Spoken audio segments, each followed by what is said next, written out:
where reason shakes hands with reality. For every punch, for every blast of tear gas from the police, the protesters have come back in greater numbers with greater conviction and growing influence. The spark was lit in Tunisia, where the protests led to the ouster of that nation's authoritarian president. But now, just across the continent, Egypt is on fire. The tens of thousands of protesters are trying to bring down the man who has held power for 30 years, President Hosni Mubarak. They want better living conditions, but for the U.S., alarm bells are sounding. President Mubarak in Egypt is it Mubarak or Mubarak? Mubarak. Mubarak. Mubarak. New Barack. New Barack? New Barack. Yes. Mubarak. President Same as Mubarak. Okay, this is consensus here on the panel. Mubarak. Okay, Mubarak. Glad we got that out of the way. President Mubarak in Egypt right now, just a few days ago, gave a speech to the Egyptian people in response to all of the violence that's been going on there, all of the rallies and the protests that have been going on around the country here lately, calling for a changing of the guard, telling him to really step down. He committed to step down and not seek re-election, but not necessarily step down immediately. That's kind of in limbo. But, you know, the question here is, sure, he's a soft dictator. It is a soft dictatorship, though. He still lets them eat.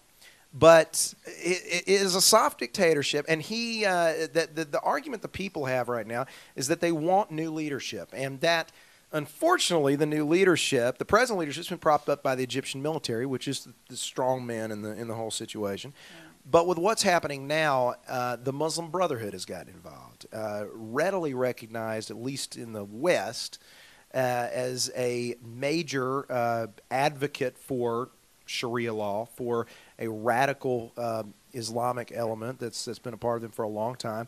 At one point, they've since say they've cleaned up their act, but at one point they were involved in terrorist activity or linked to terrorist activities. Like, Hamas, yeah, and others. So, guys, I mean, do you see, because the spin we're getting in the media right now is that this is not such a bad thing. It's time for democracy in Egypt, and this will provide that. But there's another side of the coin. Dave? It's come to Jesus moment for U.S. foreign policy, my friend. Are we for democracy or are we for stability? And that is the question. If you want a stable Middle East and you want a safe and secure, relatively so, Israel, then you're going to support the soft dictator. If you want democracy, I hate to say it, but you know, you've got an alliance there of Mohammed al-Baradei, who used to head up the IAEA, which is the Hans Blix. International Atomic Hans Exactly. Blix. Yeah, Hans exactly. Hans Blix! My name is Hans Blix. You have to spit when you do this.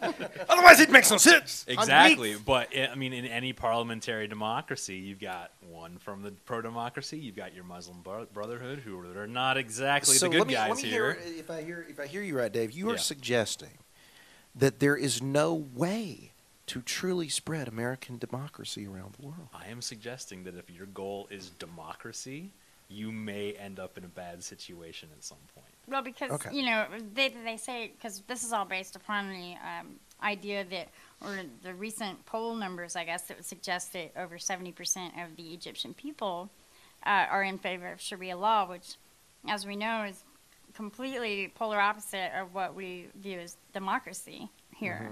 Mm-hmm. So I believe that they're only polling the men, and two, you know, we're in for a sad recognition.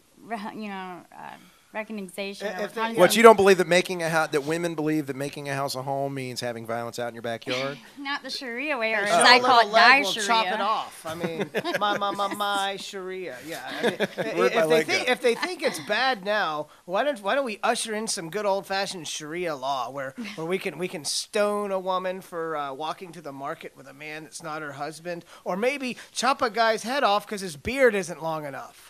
Well, see, you guys just have a fundamental misunderstanding of Sharia law because I just know what I read. Sharia law is all about the fundamentals, and if you have a fundamental misunderstanding, then you are non-fundamentalists.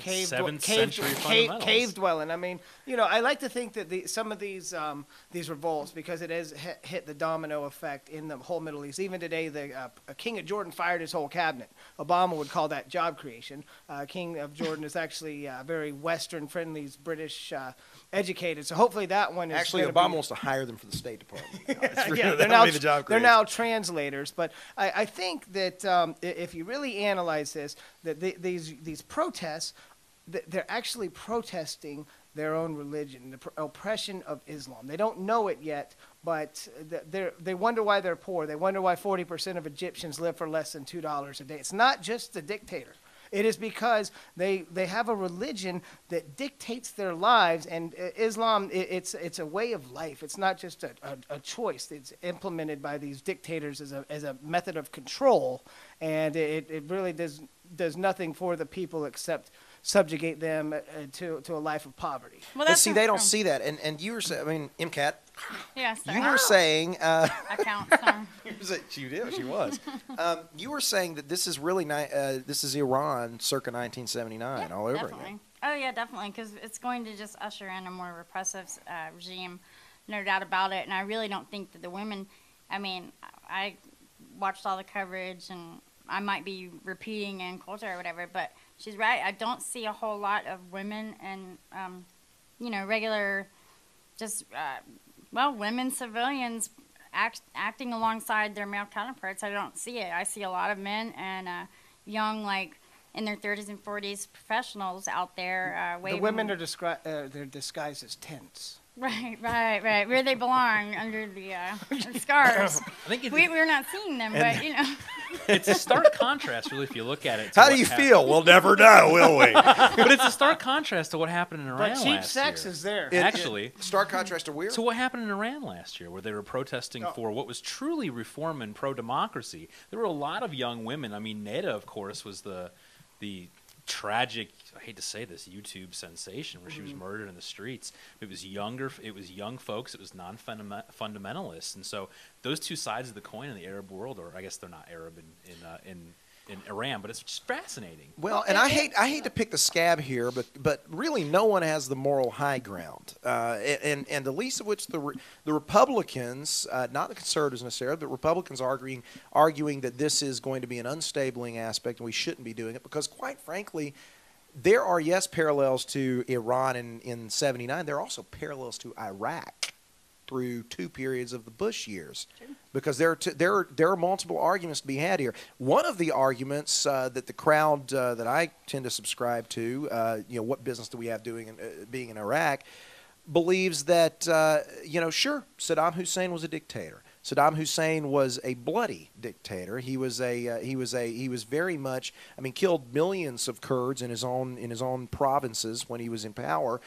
But one thing Saddam Hussein was a stabilizing force. He was a hedge against the Iranian Revolutionary Guard Corps. He was a hedge against folks like Khomeini, and then folks like through wars and rumors of wars, and a hedge against later down the road Mahmoud Ahmadinejad.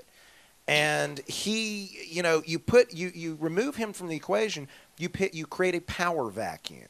And the same kind of arguments, people fighting, they're going to argue for democracy. We're going to have a democratic society in Iraq. How long is that going to hold?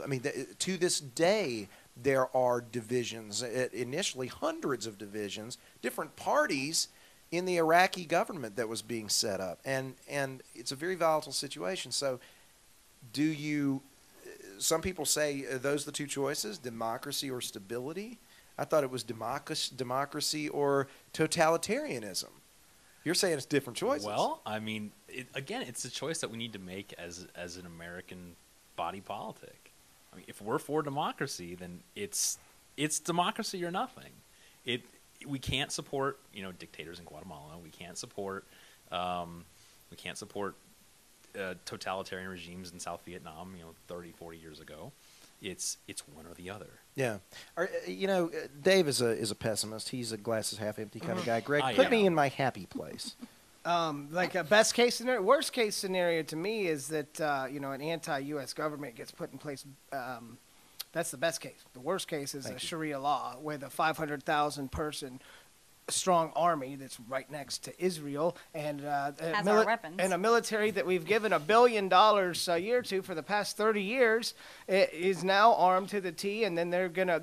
I don't see them buddying up with Iran because they are two different kinds of Muslims. And the Sunnis and the Shia, they hate each other. I mean, Iraq and Iran fought 2 wars basically to.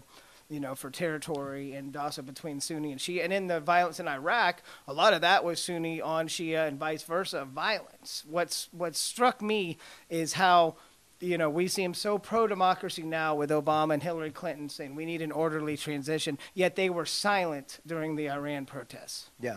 And honestly, I'm not pro-democracy. If one more person tells me we are in a democracy, I'm going to puke. It's a republic. I am pro-republicanism, which has nothing to do with the party, for those of you who don't have a clue on watching on YouTube or at home. Look it up. The bottom line is there's a lot to cover on this issue, and we're going to cover more of it with Barry Trout, our man of many faces. He wrote an excellent op-ed. I can't wait to watch. Excellent op-ed, which kicks, which is much better than the Greg American Panel. But I mean, Joel, you need to realize I'm on every weeknight. I know, man. Revenge is a dish best served cold, brother.